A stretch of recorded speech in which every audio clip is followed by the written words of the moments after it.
What's going on, guys? Welcome back. Today, I want to talk to you about a problem. A huge, colossal problem that's been in the back of my mind, burning, for an excruciatingly long time. Now, this is a problem that's been discussed, debated, defended, and frankly, just thrown through the ringer of public discourse for basically as long as we've existed. My dear viewer, while this problem could take many shapes, many forms, and maybe even many names, I have to give it to you straight. This problem is none other than the problem with the black community. So, as I said before, this is a problem that's been relentlessly covered and discussed throughout history. On YouTube alone, there's arguably thousands upon thousands, hundreds of thousands of videos and content about the problem with the black community. But be that as it may, there's a reason why I'm making my video today. The reason I want to add some of my insight and perspective is because while there's a plethora of videos and discussions on this, a lot of people tend to focus more on the entertainment value of this topic instead of providing true, genuine insight. They'll focus more on providing sarcastic commentary or fixating on the shock value of some of the videos that I'll show you today. And I'll be real, I'm going to do that too. You need to get people to watch your stuff. But I feel the real value comes from the pondering that you provide.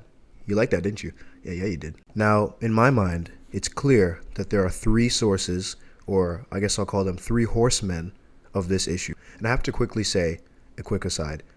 To me, this problem is something that's indiscriminate, meaning that it doesn't matter if you're black, Asian, white, Hispanic, as long as you are terminally online, which is probably about 85 to 90% of people that are Gen Z, as long as you have access to the internet and are always on it, these three things are going to affect you in the way you perceive the world. So get that out of the way. I just had to say that. The three horsemen of this issue are as follows: the hypersexuality of our men and our women, the obsession with status, and a blatant acceptance of any and all things relating to homophobia. These are three things that are a cancer to our society. And for the sake of this video, we're going to talk about the black community. But I truly, wholeheartedly believe that these are three things that are extremely dangerous to the perception we have and that we perpetuate of the world around us and the way all of us go about our day to day. I quickly just want to say sorry for any of the awkward lighting or angles in this video. The setup I have here is extremely primitive. Hopefully I'm going to actually invest more effort and get a better camera and mic and whatnot, but just bear with me for the time being. In regards to the first horseman for today, the hypersexualization of both our men and our women, I'm going to need you to just look at this video right now. So just watch this.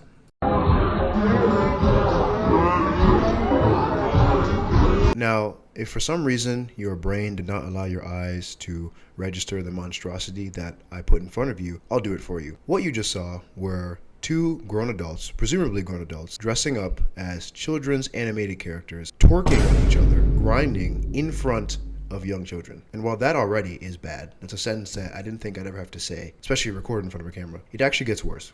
Let's see how it gets worse.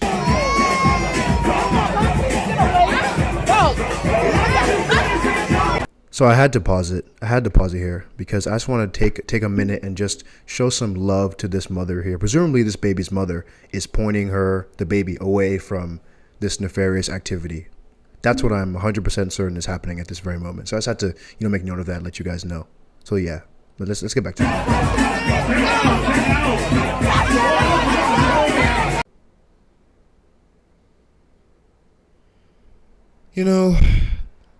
Black people. So obviously what you saw is hands down an example of child abuse. No minor, no young woman, no young boy should ever be exposed to anything like that. That is disgusting and absolutely criminal. We then have to ask ourselves a question. As angry Instagram commenters or cognizant, smart, big-brained YouTube viewers like yourself, you have to ask, what is going on in the head of the quote-unquote guardian, the mom in this video? What's going on in her head that leads to the rationalization of this kind of behavior? What is going on is, in my opinion, a lack of self-awareness.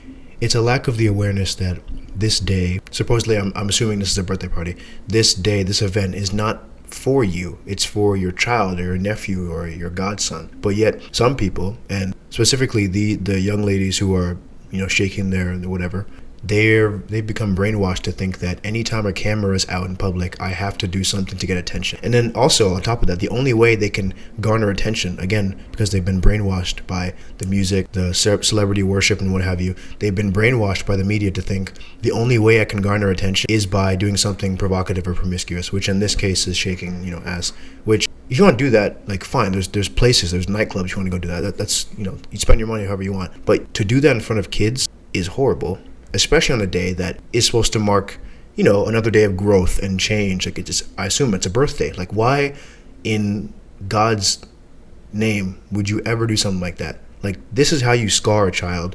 This is how you set a child up, a young boy, young girl, anybody. This is how you set them up for a lack of trust in their guardian, a lack of direction, confusion, introduction to sexual themes that have no place being introduced to a child at that age. Nigga was wearing diapers, looked no older than 3. That's disgusting. Ooh, boy, gotta shake it off me. Sorry about the pseudo angry old man rant there. There's just one thing that really grinds my gears. It's people shaking their butt in front of kids. Not that I see that often, but just the idea of it is just all across the board. Anyway, let's move on. Let's move on in our journey together and move on to the second horseman of today, which would be none other than the obsession with status. And now, I'm going to do my best to find a visual fully encapsulates the obsession. Huh? What? So here we have a video clip of 2 YouTube pranksters trying to record their next victim in a Virginia shopping mall. So they find this guy, and you see they have the phone up to him, and they're trying to do their little prank. The prank, I don't know, like maybe it's in a different shopping mall across the town or something. I don't know where it is, but what I can see and what you will see is how these dudes, these idiots, fuck around and eventually find out. What's that, Amy? Hey, Dip, quit thinking about my twinkle. No. Hey, Dip, quit thinking about my Get twinkle. on my face and call cops on it. Stop. Hey, Dip, quit thinking about my twinkle. Stop! So you guys just saw what just happened.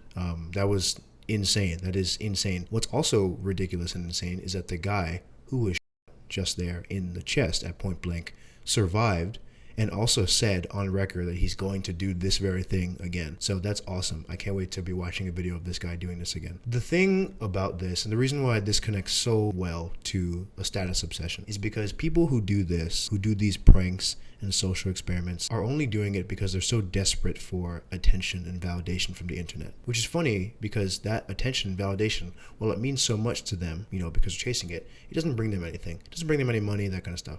Or maybe it does, but it's vapid and soulless. The thing about prank channels, right, and social experiments is they're done best when the person who is doing the prank or the experiment is the butt of the joke. Meaning, if you're going to do a prank or make a prank channel, your sole thing should not be about making the pedestrian you come across or the stranger the butt of the joke. That's how you make yourself become a villain. That's not how you build a loyal fan base. That's not even more than that. That's not how you be a genuine person, right? Pranks and jokes are meant to make people laugh and feel good about themselves, show them, through all of the chaos and terror we might feel during day to day, during some of these crazy times we live in now, we can still find the time to relax and unwind and focus on something else. You can't focus on something else. You can't escape into that, land of joy, what have you, when you're the one being harassed when you're shopping in Target or you're grocery shopping with your mom. This is why these things make actually no sense to me. And what's worse is the young people that watch these people on Kick and Twitch and YouTube and actively engage in this stuff. It's literally just a modified version of the bystander effect, only now there's a layer of anonymity attached to it. So in all seriousness, if you watch this kind of stuff, even clips on shorts and TikTok, like, why? Like, what? I'm not like, what's funny about it? Like, oh.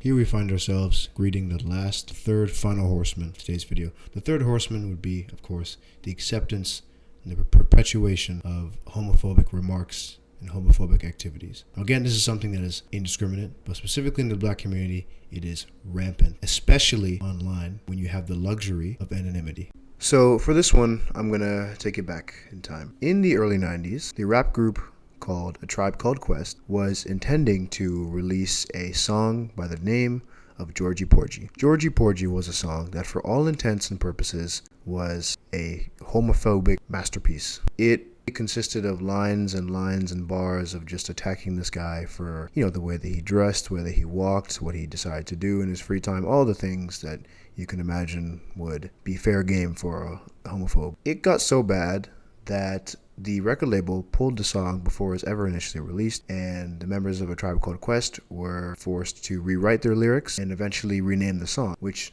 is what we now know as a song called Show Business. Now, I bring up this story and this track because I really do feel like the hip-hop and mainstream rap community is often used to justify homophobic remarks and those behaviors.